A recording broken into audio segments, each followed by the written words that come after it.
అందరికీ నమస్కారం. Welcome to my channel. Ammathodu ఛానల్కి స్వాగతం. 8182లో నేను 10th క్లాస్ అండి. మాది గుంటూరులోనే నేను చదువుకున్నాను. ఇక అప్పట్లోనండి గుంటూరులో రౌడీజం ఎక్కువ అండి. అసలు ఎలాంటి వాళ్ళంటే ఎవరన్నా ఒంటరిగా అమ్మాయిలు పోతుంటే వెంటపడేవాళ్ళు. ఆ విధంగా ఉండేది. ఒంటరిగా అసలు ఎవ్వరు పోయేవాళ్ళు కాదు.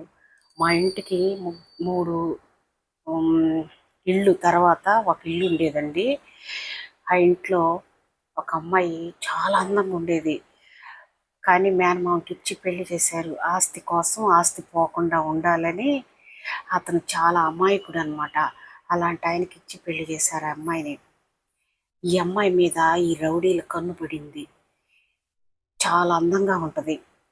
ఇక అందులో ఒకడు కన్ను అయితే వాడు చాలా రౌడీ. అలాంటి రౌడీ వాడు ఆ అమ్మాయిని ఎలాగైనా సరే ఏదో ఒకటి చెయ్యాలని చెప్పి వాడు ఒకరోజు కత్తి తీసుకొని బెదిరించి అమ్మాయిని పరిగెత్తించి ఆడ ఒక సాల్ ఉంటుందండి. దాంట్లో టిఫిన్ అంగడి, ఆ టిఫిన్ పెడతారు. అక్కడికి వెళ్ళి ఆ సాల్లో అమ్మాయిని కింద పడేసి వాళ్ళందరినీ భయభ్రాంతుల్ని చేసి కత్తితోటి ఎవడైనా దగ్గరికి వస్తే ఈ కత్తి తీసుకొని చంపేస్తాను అని చెప్పి పొడుస్తానని ఆ అమ్మాయిని అక్కడ అత్యాచారం అంతమంది చూస్తుండగా చేశాడండి వాడు. చుట్టూ జనం చూస్తూనే ఉన్నారు. ఎవడైనా దగ్గరికి వస్తే ఈ కత్తితో పొడుస్తా, నేను జైలుకి వెళ్ళినా సరే మళ్ళీ వస్తాను, వచ్చి మీ కుటుంబం మొత్తాన్ని లేపేస్తానని చెప్పి బెదిరించి ఆ విధంగా ఆ అమ్మాయిని ఆ విధంగా చేశాడండి. జనం అందరూ చూస్తున్నారు. ఆ రోజుల్లో ఎవరన్నా కొత్తగా పెళ్ళైన వాళ్ళు వెళ్తున్నా, లేకపోతే ఏదన్నా సినిమాకి ఫస్ట్ షోకి వెళ్తున్నా, అక్కడ మూడొంతులని ఉంటాయండి. డొంక రోడ్డు అంటారు గుంటూరులో.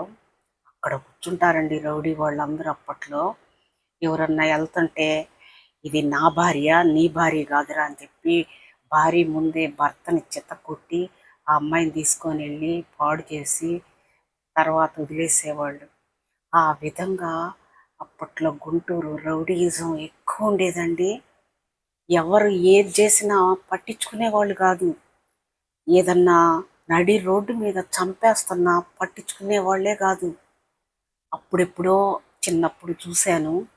మళ్ళీ ఈ మధ్య భర్తను చంపుతుంది ఒక ఆవిడ. కనీసం ఎవ్వరు పట్టించుకోవట్లేదు. అదే సీను నాకు గుర్తుకొచ్చిందండి. ఆ రోజుల్లో ఆ విధంగా అప్పట్లో గుంటూరులో రౌడీ ఆ విధంగా ఉండేది. వంగవీటి రంగా గారు చనిపోయిన తర్వాత ఇట్లాంటి రౌడీలందరినీ ఎన్కౌంటర్ చేసి చంపేసి పోలీసు వాళ్ళు రౌడీలు ఏరి పారేశారండి.